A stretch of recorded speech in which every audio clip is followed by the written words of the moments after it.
A lot of critics, a lot of purists were concerned because Tragedy wasn't involved with this album. Right. How could it be another war report?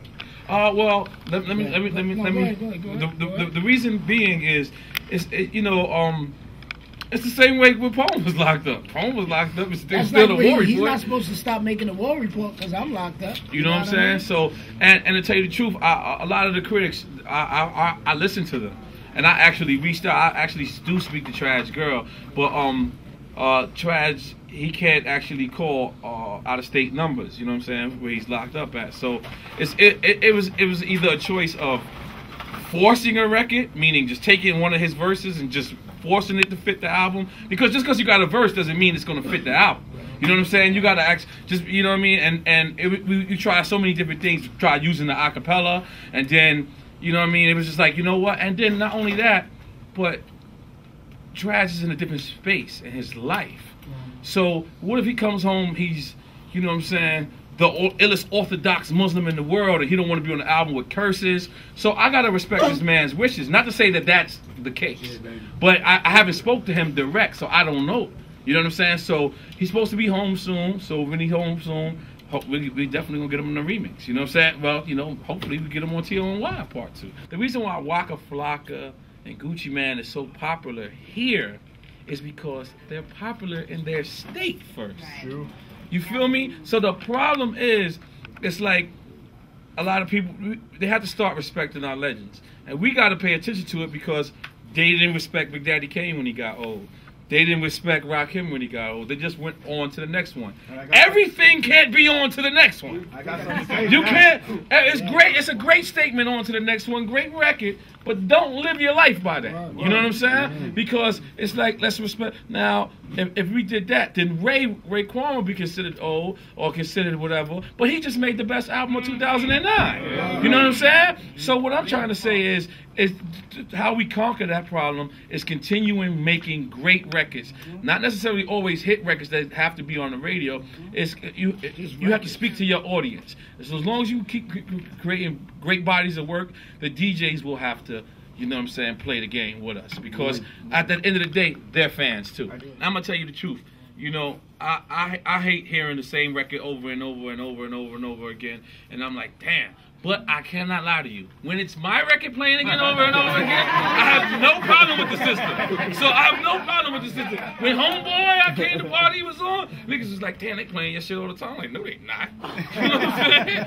But I knew what they were doing. You know what I'm saying? So it's just like about balancing the system. And once we learn that balancing system, but that's the part that I do like feel ashamed of at certain points, because when I go to Atlanta, when I go to Miami, when I go to Texas, I don't hear none of our shit at all. And then it's very disrespectful, and that's no disrespect to those people.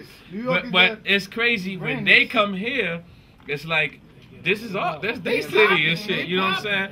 So that's how I answer that question. He's not new, but I like Sean Price, man. I think that Sean Price is like probably the closest thing that if I was from Brooklyn, I would be, because he has personality, he has character, and he spits like a motherfucker. And see, this go back to what my man said, is like, why are the DJs, why am I just now getting put on to Sean Price? Because the DJs is not supporting our own town. And I don't want to point the finger towards the DJ, because it's bigger than that. You know what I'm saying? But this is a dope guy. He's from Brooklyn, Brownsville. This dude reps Decepticons. What the fuck? Like, that right there, he wants to play that nigga. You know what I'm saying? Nigga reps Decepticons. Nigga get a low-life nigga, and this is crazy. You know what I'm saying? So I'm listening to Sean Price. You know what I'm saying? I want to say I'm listening. I like Drake, but I like Kid Cudi. I like Kid Cudi. That's my favorite new alternative dude. He's alternative. Like B.O.B. is pretty cool, you know what I'm saying? But he got me with the new one. He didn't get me at first, but you know, sometimes they got to. But my number one dude is Sean Price.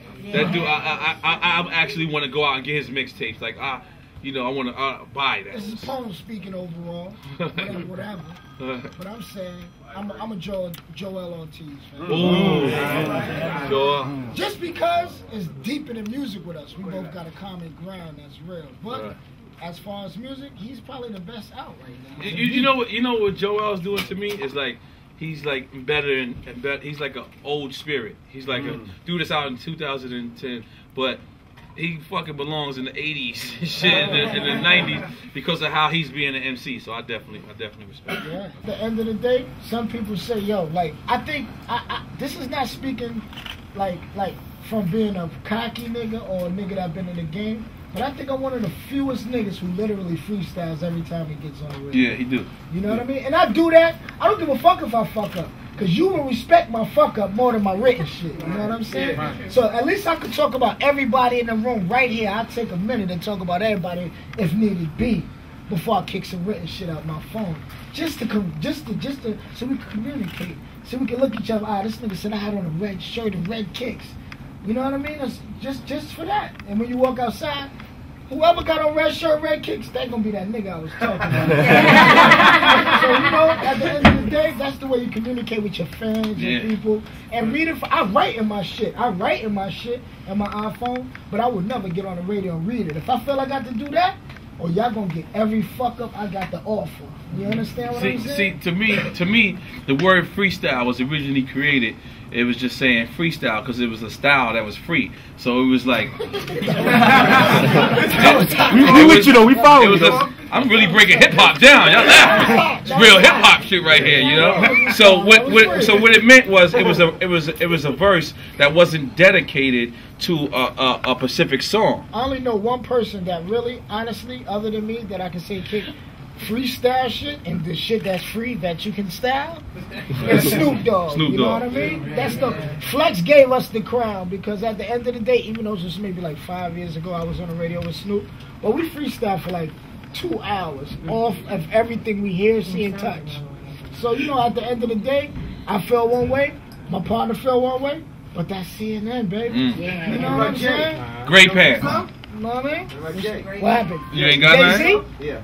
Jay-Z writes his shit in his head. He got a little nigga standing on his brain, right? He got the little nigga on his brain, right? A written rap is a freestyle, right?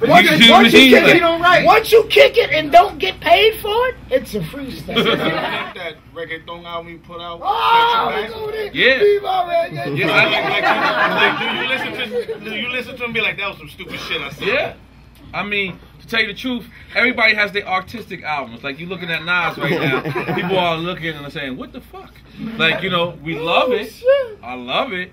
But at the end of the day, that's his artistic album. R. Kelly did a gospel album. Guru, rest in peace, did a jazz album. You know what I'm saying? So everybody has their artistic albums. I have my artistic moments. So what? Fuck it. Forgive me. Shit. Tell me you didn't like Trapped in the Closet. Huh? You didn't like Trapped in the Closet? I ain't gonna lie. I'm not really big an R&B dude, so I have no idea what you... I know you're talking about R. Kelly, but I don't know. I don't know who you're talking about. But hold on. Let me answer you. But hold on. But to answer your question, yeah, because people thought I was bugging. You know what I'm saying? I'm Puerto Rican, man. You know what I'm saying? I did it from the heart. I don't really care. Like I said, I said MTV too. I'm the reason that they helped it. I recognize my other half, homie, and I helped it. And I ain't never asked if them faggot niggas felt it. You know what I'm saying? Because that's what I am. I wanted to do something artistic. You know what I mean? Hip hop at the time was boring to me. You know, everybody was doing the same thing: white tees and long, and you know what I mean, and gold teeth and shit. And it was just Jesus. You know what I mean? How many more people we could do? So I had my artistic moment. Getting it in.